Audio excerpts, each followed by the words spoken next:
శక్తి తైలాభిషేక ఆరాధన ప్రతి నెల మొదటి శుక్రవారం.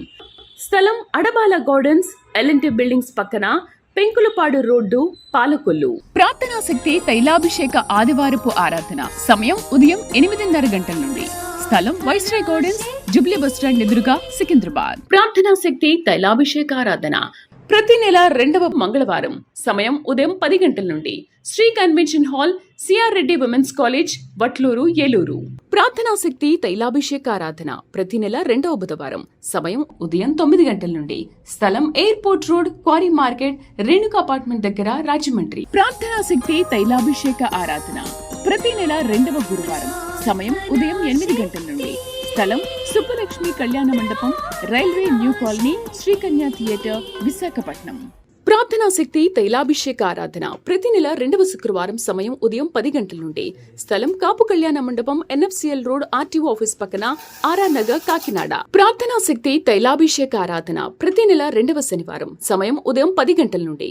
స్థలం కూరగాయల మార్కెట్ ఎదురుగా, government degree college road, Ravulapalem. యేసయ్య నామములో మీకు వందనాలు తెలియపరుస్తా ఉన్నాను. ఈ దినము వరకు దేవుడు సిద్ధపరిచిన వాగ్దానాన్ని మనం స్వాధీనపరచుకుందాం. పరిశుద్ధ గ్రంథం నుండి ఇర్మియా గ్రంథం 1వ అధ్యాయము 9వ వచనం ద్వారా దేవుడు మీ కుటుంబాన్ని దర్శిస్తూ ఉన్నారు. జెరమియా చాప్టర్ 1:9 నేను చదువుతున్నాను, చూడండి. మీరు కూడా వాక్యమును ధ్యానించండి. అప్పుడు యెహోవా చేయి చాపి నా నోరు ముట్టి ఇలాగ సెలవిచ్చాను, ఇదిగో నేను నీ నోట నా మాటలు ఉంచి ఉన్నాను. ఈరోజు వాగ్దానము, నీ నోట ఆయన మాట ఉంచి ఉన్నాడు. నేను ఎలా మాట్లాడాలి ఈ సిట్టింగ్లో, లేకపోతే ఎలా నేను ఆన్సర్ చేయాలి, ఈ ఇంతమంది పెద్దల ముందు నేను ఎలా మాట్లాడాలి, బహుశా ఒక వ్యవహారం మధ్యలో ఉంటే ఏం సమాధానం చెప్పాలో నీకు అర్థం కాకుండా ఉందా, నేనేం మాట్లాడితే ఏ కష్టం వస్తుందో అని సైలెంట్గా ఉంటే ఎలాగుంటుంది, చెప్పకపోతే నేను సైలెంట్గా ఉంటే నిజముగా నన్ను దొంగ అంటారు, లేకపోతే నేను అవినీతిపరుని లేదా అవినీతిపరురాలని అంటారు. మాట్లాడాలి, ఏదో ఒకటి, ఏం మాట్లాడను అని అనుకుంటున్నావా? దేవుడు నీ నోట మాట ఉంచి ఉన్నాడు, నువ్వు మాట్లాడబోతూ ఉన్నావు. లేకపోతే నేను సేవ చేయాలనుకున్నాను, దేవుడి గురించి చెప్పాలనుకున్నాను, నాకేం రాదు కదా, నేనేం చెప్పగలను అని అనుకుంటున్నావా? నువ్వు నిలబడు, దేవుడే నిన్ను వాడుకుంటాడు. నువ్వు నోరు తెరిస్తే పరిశుద్ధాత్మ నీ నోటిని నింపుతుంది. నువ్వు ఏ రంగంలో ఉండి నేను మాట్లాడలేకపోతున్నాను, లేకపోతే నేను సమాధానం చెప్పలేకపోతున్నాను, రేపు ఆ పెద్దల ముందు ఎలా మాట్లాడాలి, చిన్నల ముందు ఎలా మాట్లాడాలి, లేకపోతే ఇంత పెద్ద సమస్యలో నన్నే టార్గెట్ చేశారు, నేను వీళ్ళందరికీ ఎలాంటి సమాధానం చెప్పాలని అనుకుంటున్నావేమో. ఒకానొక సమయంలో అమెరికా అధ్యక్షుడు అబ్రహాం లింకన్, ఆయనకి ఆ తెల్లవారి మధ్య నల్లవారి మధ్య సమస్య వచ్చినప్పుడు ఏం చేయాలో అర్థం కాలేదు. ఆయన తెల్లవారి పక్షంగా మాట్లాడితే నల్లవారు దూరం అయిపోతారు, నల్లవారి పక్షంగా మాట్లాడితే తెల్లవారు దూరం అయిపోతారు. అలాంటి సమస్య ఉన్నప్పుడు, కష్టం ఉన్నప్పుడు ఆయన ప్రార్థన చేశాడు, కొంచెం టైం తీసుకున్నాడు. పలానా రోజు నేను మాట్లాడుతాను అన్నాడు. ఆ 2-3 రోజులు టైం తీసుకుని అందరూ ఉత్కంఠగా చూస్తూ ఉన్నారు, ఏం చెప్తాడు. ఏది చెప్పినా అతను పదవి పోతుంది అక్కడ, ఏది మాట్లాడినా సమస్య, అంత పెద్ద కష్టం వచ్చి పడిపోయింది. ఆయన దేవుని సన్నిధిలో బలముగా ప్రార్థన చేశాడు. కీర్తన 34వ అధ్యాయం ద్వారా దేవుడు దర్శించాడు.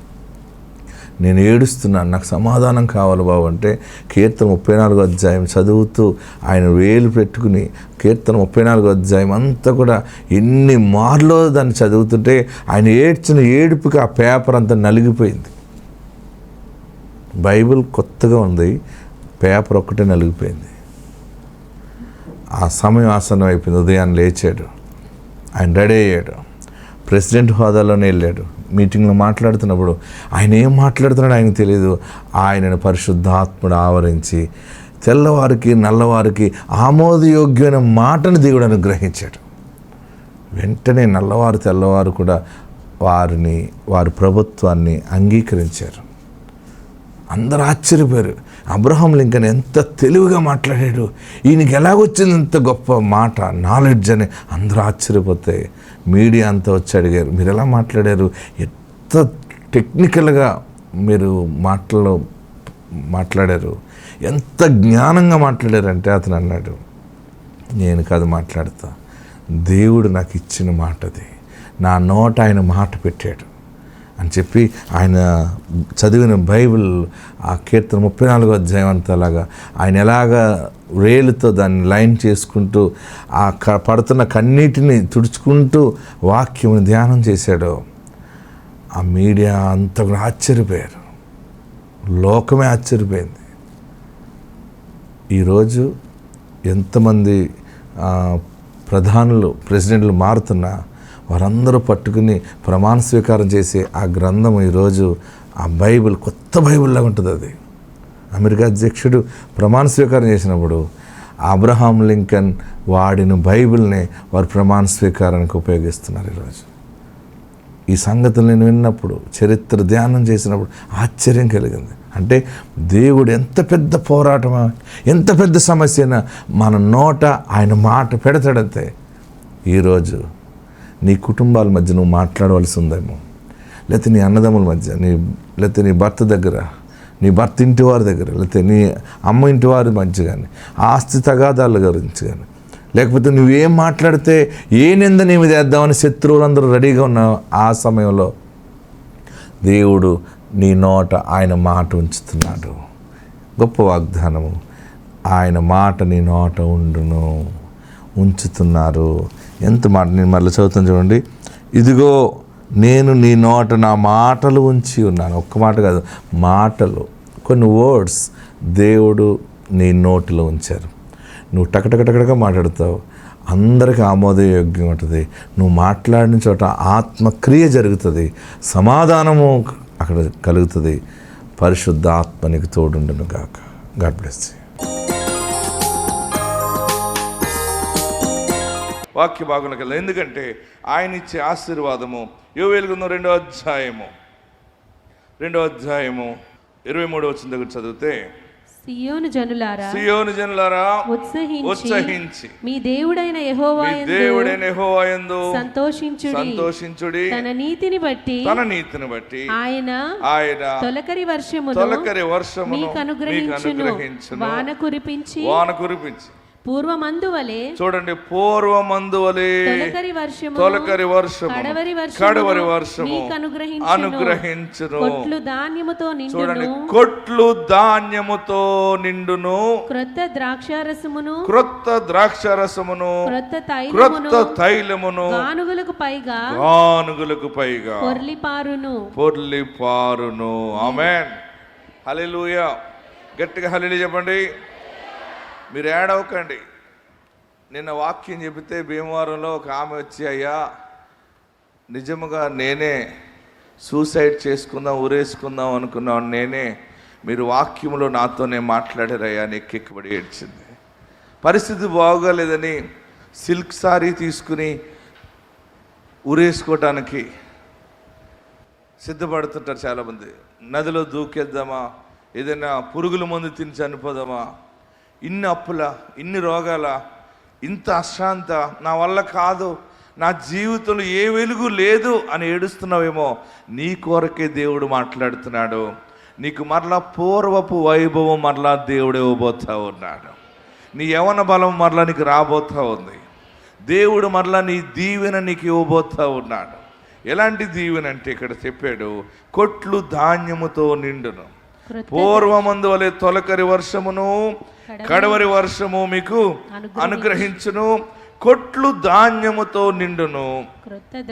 క్రొత్త ద్రాక్షారసము క్రొత్త తైలమును గానుగులకు పైగా పొర్లిపారును. ఆమేన్. హల్లెలూయా. మీరు కడుపారా తిని తృప్తి పొంది మీ కొరకు వింత కార్యములు జరిగించిన మీ దేవుడైన యెహోవా నామమును స్తుతించినట్లు నేను పంపిన, వినండి అందరూ అండర్లైన్ చేసుకోండి, నేను పంపిన మిడతలను, గొంగలి పురుగులను, అమ్మో పసరు పురుగులను, చీడ పురుగులను అను నా మహాసైన్యము తినివేసిన సంవత్సరముల పంటను, ప్రజలారా సంవత్సరముల పంటను మీకు మరలా ఇత్తును. నా జనులు ఇక ఎన్నటికి సిగ్గునందరు. ఆమేన్. క్రొత్త ద్రాక్షరసము, గానుగులకు పైగా కొత్త తైలం అంటే వ్యాపారం అనమాట. ఇది ఏంటిది? ఆ దేశంలో ద్రాక్షారసం అనేది బాగా ఎక్కువ వ్యాపారం జరిగేది. గానుగులు, ఒలివ నూనె వారు ఈ రోజుకి కూడా ప్రపంచ దేశాలకి ఆ ఒలివ నూనెని ఎక్స్పోర్ట్ చేస్తూ ఉన్నారు. ప్రియులరా, ఈ దినము పరిశుద్ధాత్ముడు మీకు ఇస్తున్న మాట ఏంటంటే, మీ పిల్లలు మీరు వ్యాపారాలు ప్రారంభించండి. మీ కుటుంబాల్లో కొదువ ఉండదు. ఎందుకంటే మీరు ఆయన మార్గములో నిలిచి ఉండి మీ గుండె నిండా యేసుని చేర్చుకుని యథార్థమైన ప్రవర్తన కలిగి మీరు ఏ పని చేసినా, ఏ విత్తనం వేసినా దేవుడు దానిని ఫలింప చేస్తాడు. ఆమేన్. గట్టిగా హల్లెలూయా చెప్పండి. మీ గానుగుల నిండా నూనె పొర్లి పారుతుంది, కొట్లు ధాన్యముతో నింపబడుతుంది. ఇంతవరకు అప్పులు అన్నావు కదా, ఈ డబ్బు ఏం చేయాలి అనే ఆలోచనలో పడే సమయం ఆసన్నం అవుతుంది. ఈ ఆస్తి, ఇంత ఆస్తి నేనేం చేయాలి, నా వల్ల కాదు, ఇంత నేను చేయలేను, ఇన్ని షాపులు నేను మెయింటైన్ చేయలేను. మీరు నమ్మగలుగుతున్నారా? ఆ ఆశీర్వాదం మీకు దేవుడు ప్రకటించాడు. నమ్మితే అందరు 2 చేతులు పైకెత్తి 7 మార్లు ఆమేన్ అని చెప్పండి. ఆమేన్, ఆమేన్, ఆమేన్, ఆమేన్, ఆమేన్, ఆమేన్, ఆమేన్. మీరు కడుపారా తిని పురుగులు తినేసిన పంట ఏమంటున్నాడు? నేను పంపిన మిడతలను, ఆయనే పంపాడంట. మిడతలను, గొంగల పురుగులను, పసర పురుగులు, చీడ పురుగులు అను నా సైన్యము తినివేసిన సంవత్సరముల పంటను. సంవత్సరాలు ఇంతవరకు మన కష్టార్జితం ఎన్ని పురుగులు తినేసినాయో తెలుసా మీకు? మీ డబ్బులు, మీ ధాన్యం, మీ పంట, మీ సౌందర్యం, మీ బలము అంతా కూడా మన చుట్టూ ఉన్న ప్రజలు పీల్చేశారు. వడ్డీలు కట్టి పాడైపోయి ఉండొచ్చు. వడ్డీలకి తెచ్చి మళ్ళీ వడ్డీలు కట్టి. పసర పురుగు ఎలా ఉంటుందో తెలుసా? పసర పురుగు ఎక్కడ ఉంటుంది? పసర పురుగు పచ్చగా ఉన్న చోట ఉంటుంది. ఆ పచ్చ ఆకు మీద పచ్చ పురుగు ఉంటే పురుగు ఉందని కూడా తెలియదు మనకి. కానీ ఆ పురుగు ఏం చేస్తుంటే ఆ పచ్చదనం అంతటిని తినేస్తుంది. మన బంధువులే, మన స్నేహితులే, మన చుట్టూ ఉన్నవారే, మనం ఎవరిని నమ్మేమో వారే మనకు తెలియకుండా మనల్ని భక్షించేస్తూ ఉంటారు. బహుశా తెలుసో తెలియకో అమాయకత్వంగా నీవు బలైపోయేవేమో, తెలుసో తెలియని నిర్ణయాలు తీసుకుని వ్యాపారాలు చేసి పాడైపోయేవేమో, లేకపోతే అన్ని రకాలుగా బానిసగా మారిపోయేవేమో. కొన్ని సంవత్సరాల నుంచి నష్టం మీద నష్టం వస్తుందేమో. సేవకుడి ద్వారా దేవుడు బయలుపరుస్తున్నాడు. చీడ పురుగులు, పసర పురుగులు తినివేసిన సంవత్సరముల పంట నీకు మరలా ఇత్తును. ఎక్కడ అప్పులు పాలైపోయావో, ఎక్కడ బలహీనమైపోయావో అదంతా కూడా దేవుడు అంత మూట కట్టి ఈ సంవత్సరం మీకు అనుగ్రహిస్తున్నాడు. నమ్మిన వారందరూ ఎలుగెత్తి గట్టిగా చప్పట్లు కొట్టి కేకలు వేసి ప్రభుని స్తుతించండి. సంవత్సరముల పంట దేవుడు మీకు అనుగ్రహిస్తున్నాడు. ఇక నా జనులు ఎన్నటికి సిగ్గునందరు. ఆమేన్. మొన్న ఒక సహోదరు వచ్చింది రాజమండ్రిలో. ఆమె అన్నది, అయ్యా వ్యవసాయం అంతా పాడైపోయింది బాబు, ఏమీ లేదయ్యా, పరిస్థితి బాగుగా లేదు. వాళ్ళ బంధువులందరూ అన్నారట, ఒక కాసు బంగారం కూడా లేదని దగ్గర అన్నారట. ఒక్క కాసు బంగారం కూడా లేదని ఏడ్చింది ఆమె. బాధపడి, దైవజనుడా టీవీలో చూశాను, సాక్ష్యాలు విన్నాను, అవన్నీ ఇంటి నాకు విశ్వాసం వచ్చి మీ దగ్గరికి వచ్చాను ప్రార్థనకి, మరి నాకు ఆశీర్వాదం కావాలి దైవజనుడా అంటే నేను అన్నాను, ఎక్కడ పోగొట్టుకున్నావో అక్కడే దేవుడు ఇస్తాడు, ఏడవకు అని చెప్పి దీవిస్తే వారు ఆ సంవత్సరము అభివృద్ధి పరచబడటం జరిగింది. వాళ్ళ భర్తకి చిన్న వ్యాపారం చేసి 3 కాసులు బంగారం కొన్నాడట. ఎన్ని కాసులు? 3 కాసులు బంగారం కొని నల్లపూసలు చేసి భార్య మెళ్ళ వేసాడట. ఆ 3 కాసులు ఆ నల్లపూసలు పట్టుకుని వచ్చి ఎంతో సంతోషంగా రాజమండ్రి తైలాభిషేకానికి వచ్చి, దైవజనుడా దేవుడు మమ్మల్ని ఆశీర్వదించడం మొదలుపెట్టాడు, నేను 3 కాసులు పెట్టి ఈ చైన్ వేసుకోవటానికి దేవుడు సహాయం చేశాడు, మీరు దీవెన ప్రకటించండి అంది. ఇంకా బహుగా నువ్వు ఆశీర్వదించబడతావు, దేవుడు నీకు తోడై ఉన్నాడని చెప్పి తైలాభిషేకం చేసి దీవించి పంపితే ఇంకొక 30-40 లక్షల ఆస్తిని దేవుడు ఇచ్చాడు. ఇచ్చిన తర్వాత మళ్ళీ వచ్చింది. మొన్న అంటుంది, దైవజనుడా అన్నీ బాగానే ఉన్నాయి, వ్యాపారం చేసుకుంటున్నాం, కొంచెం డౌన్గా ఉంది, మీరు ఏదైనా దీవెన ఆశీర్వాదం ఇవ్వండి, మీ నోటితో పలకండి, ఆశీర్వాదం పలకండి అంది. సరే పలుకుతున్నాను అని, 10 లక్షలు వస్తాయి నీకు అన్నాను. నీ వ్యాపారంలో 10 లక్షల లాభం వస్తాయి. ఒక్కసారి ఆమె గుండె ఆగిపోలేదు, అంతే. భయపడి 10 లక్షలు ఎక్కడ వస్తాయిలే, అయినా దైవజనుడు పలికాడు కదా, ఒక 5 లక్షలు 6 లక్షలు వస్తాయేమో, ఏదైనా బంగారం కొనుక్కుందాం అనుకుందట. తన భర్త వ్యాపారానికి వెళ్ళి అలాగెళ్ళి ఇలా వెళ్తే 10 లక్షల రూపాయల లాభం దేవుడిచ్చాడు. ఆ 10 లక్షలు పట్టుకుని, ఆ 10 లక్షల రూపాయలు బట్టి తన భర్త పెద్ద బంగారం నగ చేయించేసాడు. అదిగో పట్టుకొచ్చాడు చూడండి. వారు సాక్ష్యం చెప్పారు, 10 లక్షలు అంటే ఎంత బంగారం అవుతుందో చూసుకోండి. భర్త కూడా 10 లక్షలు పట్టుకొచ్చి బంగారం చేయిస్తే పెద్ద సూట్ కేసు పట్టుకుని వచ్చేస్తున్నాడు అందరి ముందు పట్టుకుని వస్తున్నాడు. ఏంటి సూట్ కేసు అన్నాను. అయ్యగారండి 10 లక్షలు వస్తాయన్నారు కదా, మాకు 10 లక్షలు వచ్చినాయి, బంగారం కొనేసానండి అని చెప్పి ఆ నగట్టుకుని వచ్చాడు.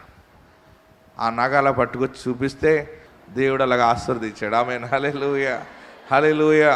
చూడండి, వాళ్ళ సాక్షి చెప్తున్నారు, తన భార్య భర్తలు ఇద్దరు. ఎందుకు చెప్తున్నానంటే, ఇది పిలువబడిన బలమైన సేవ. మీరు బాగుపడతారు, ఏడవకండి, మీరు గొప్పవాళ్ళు అవుతారు, ఈ సంవత్సరం దీవించబడతారు. వాక్యం చెప్తా ఉంది, చెప్పిన వాక్యం ప్రకటించబడింది, మీ ఎదుట సాక్షిగా తీసుకొచ్చాను. మీ దగ్గర డబ్బులు అడగట్లేదు, మిమ్మల్ని ఫీజులు కట్టమంటలేదు, కచ్చీఫులు కొనుక్కోమంటలేదు, ఏమీ కొనమంటలేదు. నేను ఉచితంగా దేవుడి వరం ఇచ్చాడు, మీకు ప్రకటిస్తున్నాను. మీరు బాగుపడే దినాలు వచ్చినాయి, మీ ఇళ్ళల్లో రక్షణ వచ్చే సమయం ఆసన్నం అయిపోయింది. ఈ సాక్ష్యమేనండి. నా పేరు విజయ అండి, మా భర్త పేరు వేణుగోపాలకృష్ణ అండి, మాది గోపాలపురం అండి. మేము గత 4 సంవత్సరాలు బట్టి ప్రార్థనా శక్తికి వస్తున్నామండి. వస్తున్నప్పుడు మాకేమీ లేదండి, చాలా అంటే చాలా ఇబ్బందులు ఉన్నప్పుడే వచ్చామండి. అయితే మేము వ్యవసాయం చేసేవాళ్ళమండి. వ్యవసాయం 20 సంవత్సరాలు పెట్టి చేస్తూ ఉంటే మాకు వ్యవసాయంలో ఎప్పుడు కూడా అప్పుల పాలైపోయే ఉండేవాళ్ళమండి. అయితే నా యజమానికి కాలుకి చిన్న దెబ్బ తగిలిందండి. తగిలితే మేము వ్యవసాయం మానేసామండి.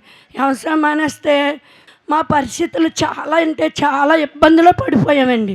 ఇబ్బందులు పడిపోయినప్పుడు టీవీలోనే చూశానండి అయ్యగారి ప్రార్థన, ఇసాక్ పాస్టర్ గారి ప్రార్థన చూసి, అండి ఒక్కసారి వెళ్దామండి, ఎంతోమంది సాక్ష్యం చెప్తున్నారు, మనకు కూడా దేవుడు గొప్ప కార్యాలు చేస్తాడు తండ్రి అని మేము అయ్యగారితో ఒక మాట చెప్పామండి. అయ్యా, మేము వ్యవసాయం చేసుకుంటున్నాము, వ్యవసాయంలో నాకు ఏది కలిసి రావట్లేదండి, 20 సంవత్సరాలు బట్టి చాలా అప్పుల పాలైపోయి ఉన్నాము తండ్రి, మాకు ఏదైనా ఒక దారి చూపించాయని ఇసాక్ పాస్టర్ గారిని అడిగానండి. అడిగితే ఆయన అన్నారు, ఎక్కడ పోగొట్టుకున్నావు అక్కడే నీకు ఇస్తాడు దేవుడు, పో అని అన్నారండి. అదే సంవత్సరంలో నాకు నా పుట్టింటి వాళ్ళు చాలామంది ఒక కాసు బంగారం లేదని చాలా అంటే చాలా విమర్శించేవారండి. విమర్శిస్తుంటే ఆ ఒక్క సంవత్సరంలోనే 3 కాసులు నల్ల బస్సుల దండ కూడా చేయించుకున్నానండి. చేయించుకున్నాక అదే మళ్ళీ మానలేదండి. అయ్యా, నేను ఈ వస్తువు చేయించుకున్నాను అని ప్రార్థన చేయించుకొని కానికిస్తానే ఉండేదానండి. ఏ నెల కూడా తప్పకుండా వచ్చేవాళ్ళమండి. వస్తూ ఉంటుండే మాకు దేవుడు ఈ 3 సంవత్సరాల్లో మాకు 50 లక్షల రూపాయలు ఆస్తిగా ఇచ్చాడండి. మాకు ఎంతో గొప్ప కార్యాలు చేశాడండి. మేము ఎప్పుడు ఒక బేరం లైసెన్స్ కూడా కొనుక్కోలేని పరిస్థితిలో ఉన్నప్పుడు మా దేవుడు ఇక్కడికి వచ్చాక 4 బేరం లైసెన్సులు కొనుక్కున్నానండి, 40 కాసులు బంగారం కొనుక్కున్నానండి. అంతేని మొన్న నెలలో అయ్యగారితో ప్రార్థన చేయించుకొని కానికిచ్చి, అయ్యా మేము ఈ సంవత్సరము వ్యాపారం చేస్తున్నామయ్యా, మరి నాకేమి ఇస్తారో నాకు తెలియదు కానంటే అయ్యగారు ఒక్క మాట అన్నారు, 10 లక్షలు పట్టుకొని వస్తావు అన్నారు. అప్పుడు అయ్యగారిని, ఇదేంటి 10 లక్షలు అంటే వ్యాపారంలో అంత లాభం రాదు కదా, అయ్యగారు ఇలాగంటున్నారేంటో అనుకున్నానండి. మేము అనుకున్న 5-6 లక్షలతో వస్తువు కొనుక్కుంటానని ఆశపడ్డానండి. అయితే దైవ సేవకులు అన్నట్టు 10 లక్షలతో ఈ వస్తువు అండి 16 కాసులతో దేవుడు నాకు ఇచ్చాడండి. తండ్రి, ఇది ఎంతో గొప్ప దేవుడు అండి. అయ్యత్ గారితో మాట ప్రతి మాట కూడా మాలో ఫలిస్తుందండి. ఆమె ఏమడిగింది? ఆమె, అయ్యా 40 లక్షల ఆస్తి వచ్చింది, 40 కాసులు బంగారం కొనుక్కున్నాం, అన్నీ బాగానే ఉన్నాయి. మళ్ళీ ఈ సంవత్సరం అనే కానుక ఇచ్చేసి, అయ్యా మళ్ళీ ఏమిస్తావు ఆశీర్వాదం ప్రకటించు. మీరు ఎలా ఉండాలంటే తైలాభిషేకానికి వచ్చినప్పుడు, వాక్యం బోధిస్తున్నప్పుడు, నేను వాగ్దానం ద్వారా పుట్టాను కనుక దేవుడు నాకు ఇచ్చిన ఈ వరముతో ప్రకటిస్తున్న ప్రతి మాట మీరు ఏ మాట మిస్ అవ్వకుండా మీరు పట్టేసుకోవాలి గట్టిగా. ఆమెన్. అయ్యా ప్రకటించండి, ఏ ఆశీర్వాదం ఇస్తావు దైవజనుడు అంటే, పో 10 లక్షలు. బాగా గమనించా. మరి నాకేమి ఇస్తారో నాకు తెలియదు కానంటే అయ్యగారు ఒక్క మాట అన్నారు, పో 10 లక్షలు పట్టుకొని వస్తావు అన్నారు. అప్పుడు అయ్యగారిని ఇదేంటి 10 లక్షలు అంటే వ్యాపారంలో అంత లాభం రాదు కదా, అయ్యగారు ఇలాగంటున్నారేంటో అనుకున్నాను. మేము అనుకున్న 5-6 లక్షలతో వస్తువు కొనుక్కుంటానని ఆశపడ్డాను. అయితే దైవ సేవకులు అన్నట్టు 10 లక్షలతో ఈ వస్తువు అండి 16 కాసులతో దేవుడు నాకు ఇచ్చాడండి. తండ్రి ఇది ఎంతో గొప్ప దేవుడు అండి. అయ్యత్ గారితో మాట ప్రతి మాట కూడా మాలో ఫలిస్తుందండి. మేము ఇంకా చేసుకునే వ్యాపారంలో కూడా దేవుడు మాకు తోడై ఉండాలని గట్టిగా హల్లెలూయా చెప్పండి.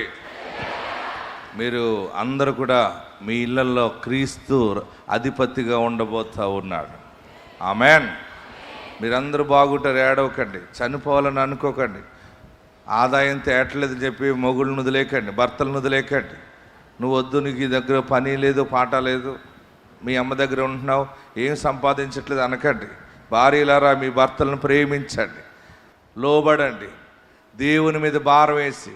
ఏది ఆశీర్వాదం లేదంటే మీ భార్య భర్తలు ఇద్దరు మోకరించి పరిశుద్ధ గ్రంథం దగ్గర పెట్టుకుని ఎలుగెత్తి ప్రార్థన చేయండి. ఆశీర్వాదాలు మీ మీద కుమ్మరించబడతాయి. సంవత్సరముల పంట ఆ వ్యవసాయం చేసి పాడైపోయింది, కానీ ఎంత కాలము పాడైపోయిందో ఆ పంట అంతా దేవుడు మరలా ఎలాగిచ్చాడో. పురుగులు తినేసిన ఆశీర్వాదాలు, చీటీలు కట్టి చీటీ వాళ్ళు, వడ్డీలు పట్టిపోయిన వాళ్ళు, హాస్పిటల్లో కొన్ని పురుగులు ఉంటాయి, కొన్ని హాస్పిటల్ కొన్ని పురుగుల్లాగా ఉంటాయి. ఎన్ని రోగాలు వస్తాయో నీ డబ్బు రిసెప్షన్లో కడతానే ఉంటుంటావు. ఈ హాస్పిటల్ పాలైపోతుంది డబ్బు అంతా, కోర్టు ఫీజులు అయిపోతుంది డబ్బు అంతా. నా డబ్బు అంతా కూడా ఈ యొక్క పోలీస్ స్టేషన్లకి, కోర్టులకి, కేసులకి ఖర్చయిపోతుంది. కష్టార్జితం నువ్వు తినకుండా పురుగులు తినేస్తున్నాయి అని నువ్వు బాధపడుతున్నావు కదా. ఇక మీదట నీ కష్టార్జితము ఏ పురుగు తినటానికి లేదు, దేవుడే నీకు తోడై ఉన్నాడు. ఆమేన్. హల్లెలూయా, హల్లెలూయా. మీకు అందరూ కూడా బాగా గమనించండి, మీ గుండె నిండా యేసుని చేర్చుకోండి. అందరూ ఉన్న చోట లేచి నిలబడినట్లయితే ఈ నెల బలమైన ఆశీర్వాదాల పంట దీవెనతో మనం వెళ్ళబోతూ ఉన్నాం. ఎక్కడున్నవారు అక్కడ లేచి నిలబడి పరిశుద్ధాత్ముడు ఇస్తున్నటువంటి గొప్ప మాట, సంవత్సరముల పంట. చీడ పురుగులు హాస్పిటల్కి ఎంతెంత కట్టేవో, ఎక్కడెక్కడ ఎవరెవరికి ఎన్ని లంచాలు ఇచ్చేవో, అది తెలుసో తెలియక చేసేవో, తొందరపడి వేళ చెల్లించుకుని వచ్చేవో, ఎక్కడెక్కడ అప్పులు తెచ్చి మరలా వాటిని ఇచ్చేవో. అయ్యో నేను మోసపోయాను, నాకు అన్యాయం జరిగిందని నీలో నువ్వు కుమిలిపోయావు కదా. నీ మనసుని గాయపరిచి మరి నీ ధనాన్ని లాక్కెళ్ళిపోయారు కదా, బలి పశువుగా అయిపోయానని అనుకున్నావు కదా. అసలు ఎక్కడ న్యాయం జరుగుతుంది? ఇంత కష్టార్జితం, ఇంత ధనము, ఇంత ఆస్తి ఇలాగ అన్యాక్రాంతం అయిపోయిందని ఏడ్చావు కదా. దేవుడు మరలా సంవత్సరముల పంట నీకు ఇస్తున్నాడు. సంవత్సరముల పంట మరలా దేవుడు నీకు ఇస్తున్నాడు. ఎక్కడున్నవారు అక్కడ 2 చేతులు పైకెత్తి, ఇంతగా ఆశీర్వదించేవా బాబు, నీ దీవెనల కొరకు వందనాలయ్యా, నీ దీవెన కొరకు వందనాలు యేసయ్యా. నీ ఎదుట నేను చేసిన పాపాలు ఒప్పుకుంటున్నాను, నా పాపాలు క్షమించు బాబు అని ప్రార్థన చేయి. దేవుడు నీకు అధిపతిగా ఉన్నాడు. నీ గుండె నిండా ఆయన చేర్చుకుని నువ్వే పనిలోకి వెళ్ళినా మొదట నీ స్థితి కొద్దిగా ఉండవచ్చు. అయ్యో పడిపోయాను, నష్టం వచ్చింది, అది నష్టం వచ్చిందని అనుకున్నామేమో. 7 రెట్లు దేవుడు మరలా నీ చేతికి అప్పగిస్తున్నాడు. 7 రెట్లు మరలా తిరిగి రానై ఉన్నది. అది ఎవరెవరి దగ్గరికి వెళ్ళిపోయిందో నీది మరలా దేవుడు దాన్ని తిరిగి నీకు అప్పగిస్తున్నాడు. నమ్మదగిన వాడు నీ పక్షముగా ఉన్నాడు. ఆయన నిన్ను సిగ్గుపరిచేవాడు కాదు. ఎవరైనా నిన్ను మోసం చేయవచ్చేమో కానీ దేవుడు మరల వారి ముందు నిన్ను నీతిమంతుడిగా నిలబెడుతున్నాడు. నాకు నువ్వు రక్షకుడిగా ఉండేసయ్యా, నన్ను ఆశీర్వదిస్తున్నావా? ఈరోజు నీ సేవకుడి ద్వారా మాట్లాడావు, నీ దైవజనుడి ద్వారా మాట్లాడావు. చీడ పురుగులు తినేసినవి, పసరు పురుగులు, మిడతలు తినివేసిన మీ పంట, సంవత్సరముల పంట, ఎన్ని సంవత్సరాల నుంచి లాసులో ఉన్నావో ఈ సంవత్సరము అన్ని సంవత్సరాల పంట ఒకేసారి నీకు వస్తుంది. నువ్వు దీవించబడతావు, దేవుని సాక్షిగా ఉంటావు. అందరం ప్రార్థన చేద్దాం. నా ఇంటికి రక్షకుడిగా ఉండవా? నీకు విరోధంగా ఏదైనా పాపం చేసేనా, నీకు విరోధంగా ఏదైనా తప్పు చేసేనా, నన్ను క్షమించు బాబు, నన్ను పరిశుద్ధపరచు బాబు అని అందరూ ప్రార్థనలో ఉండండి. ప్రార్థన చేయండి. నాకు నీ రక్షణ కావాలి, నీ సన్నిధి నాకు కావాలి. హల్లెలూయా, హల్లెలూయా.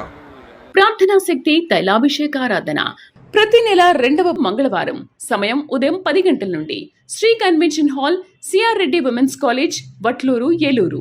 ప్రార్థనా శక్తి తైలాభిషేకారాధన ప్రతి నెల 2వ బుధవారం సమయం ఉదయం 9 గంటల నుండి స్థలం airport road, quarry market, Renuka apartment దగ్గర, రాజమండ్రి. ప్రార్థనా శక్తి తైలాభిషేక ఆరాధన ప్రతి నెల 2వ గురువారం సమయం ఉదయం 8 గంటల నుండి స్థలం సుబ్బలక్ష్మి కళ్యాణ మండపం, railway new colony, Srikanya theatre, Visakhapatnam. ప్రార్థనా శక్తి తైలాభిషేక ఆరాధన ప్రతి నెల 2వ శుక్రవారం సమయం ఉదయం 10 గంటల నుండి స్థలం కాపు కళ్యాణ మండపం, ఎన్ఎఫ్సిఎల్ రోడ్, ఆర్టీఓ ఆఫీస్ పక్కన, ఆర్ఆర్ నగర్, కాకినాడ. ప్రార్థనా శక్తి తైలాభిషేక ఆరాధన ప్రతి నెల 2వ శనివారం సమయం ఉదయం 10 గంటల నుండి స్థలం కూరగాయల మార్కెట్ ఎదురుగా, government degree college road, Ravulapalem.